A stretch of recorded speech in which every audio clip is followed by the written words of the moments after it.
Hi mga ka-PG and welcome back ulit sa aking channel. At dahil na umpisahan na natin ang interview portion with my co-social climber squad. Ayun, natapos na natin si Uyong, natapos na natin si Mother Sita of course. And sino pa ba natapos natin? Si Ria Filingera, natapos na rin natin. So ngayon, ayan, ang interviewin na naman natin ay ang nag-iisang at bagong nagmamay-ari. Ayan, ang tinaguri ang bagong may-ari ng Hinaguan Farm. Walang iba kundi si Inday Katok Kaog Alimatok. Hello, Inday! Hi everyone! Nice to be back here in at Hinaguan Farm. And of course, nagpahinga lang for 1 week kasi alam mo naman, bago naka-recover. And of course, thanks so much na Gwen sa pag-invite sa pag-interview karong panahuna, karong hapuna diri sa Kasagbutan area. Tingnan nyo naman yung Yung background namin parang talaga, parang nasa tapat kami ng yung likod ng basketballan ng yes, Hinaguan. oo. So, first question, Inday, kumusta ka? I'm happy and contented na unsay gihatag sa Ginoo sa ko. Pero I'm happy talaga na kasi napa-check up kasi ako dai. Oh. Then nalaman talaga na high blood talaga ako. Kasi nung napunta kami ng Davao, kasi gusto nila Mama Mary na bago ka makapunta ng Japan, sana makapa-check up ka sa lahat. General check up. Like for example, may hipa ka ba or wala? May yung ihi mo or lubog ba or dili lubog. Kay bakang lubog ako, tinaw siya.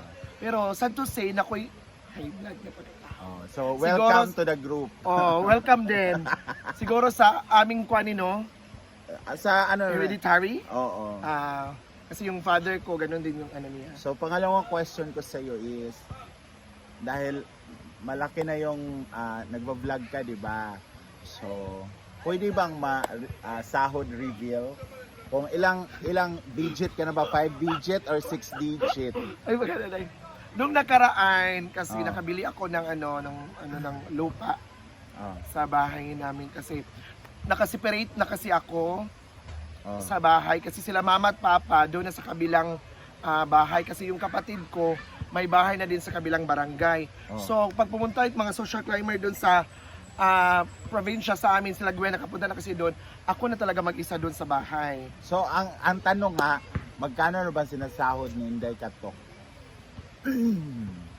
Kanang Abab 80 plus aba. Ay, taray! Ano lang. Diba? Ang laki ng sahod. So, depende kasi sa views. So, third Minsan kasi mahina or third question is, ano na ang naipundar ni Inday? Ilang years ka na nag-vlog? I'm vlogging for almost 3 years. 3 years na. So, in 3 years, ano na yung naipundar ni Inday Katok? Syempre, napaayos ko din yung bahay namin kasi yung bahay namin dati sirang-sira. So, syempre, para patikman din natin ang masarap na buhay, ipaayos natin yung bahay. Pangalawa, I'm so happy talaga na paunti-unti na nakabili ako ng Hindi naman ako nakabili, may na ako motor. Tapos? Hindi ko to siya i-reveal talaga pero nakabili ako ng cellphone. Cellphone. iPhone. Tapos? Pero may utang pa rin ako. Di mawawala yung Asa utang. na yung sasakyan mo? Yung sasakyan ko, binibenta ko na. Kasi wala namang magdadrive kasi si Papa ayaw din niya mag-drive. Yung lupa na nabili mo? Nandun sa Camiguin. Wow, ang dami na palang na ni Inday na ang dami mo na invest, Day. Ang laban lang sa life. So, pero thankful din ako sa mga followers na may followers kasi sa akin na nagbibigay sa mga ganyan. Kasi mawawala yan. So thankful din ako sa kanila. Kahit na-deny ka ba sa Japan, tutuloy ka pa rin ba if ever na ma-grant na yung request na papuntang Japan? Tutuloy ka pa ba or hindi muna?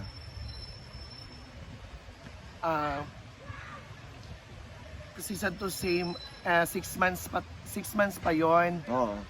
Na-denied kasi ako sa embassy. Na-denied kasi ako sa embassy. So ngayon para malaman daw dapat 6 months talaga.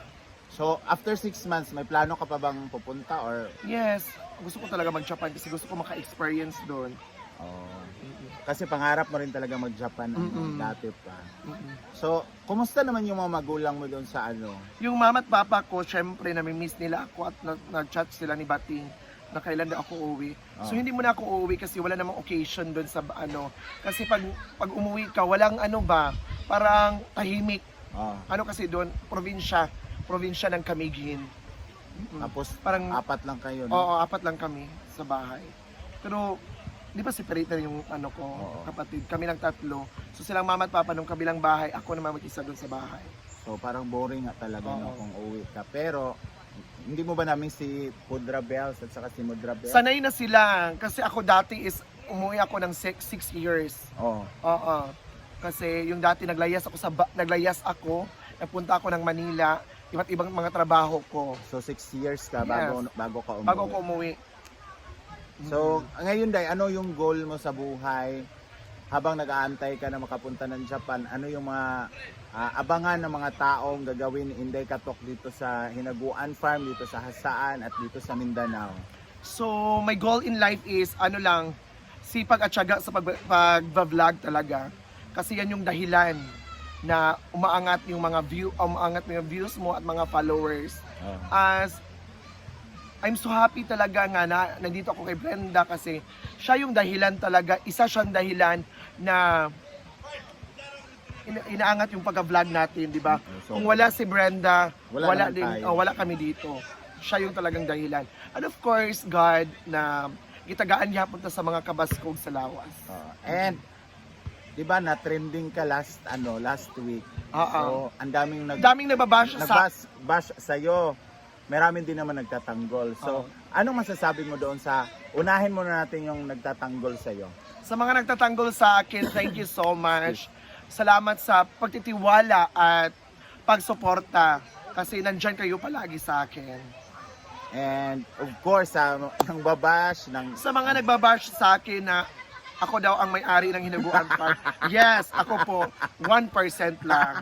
1%, ako po ang may-ari ng saging. Ito, isang saging na to, 1% lang siya. Pero, huwag naman kayo magbabash. Hindi nyo kasi alam yung tunay na dahilan. So, ayun. So, I'm so sorry, Daddy, for chill and good vibes lang tayo. So, mga bashers, thank you so much. Umaangat yung ko dun, ang followers. Kasi nga, naintriga sila. Correct. Naintriga Naintriga sila sa kung sino si Inday Katok. Oo. And lastly, yung tanong ko is, may love life na ba si Inday? Supposed to be yes, dapat na. Pero siguro hindi pa binigay ng Panginoon sa akin kasi akala ko seryoso yung guy. Nung nasa Davao ako, akala ko seryoso siya. Pero may pala siya. May kalindian naman ng iba. May hidden agenda siya. At of course, may hidden camera din ako. Oh. So, yung guy na yan, thank you.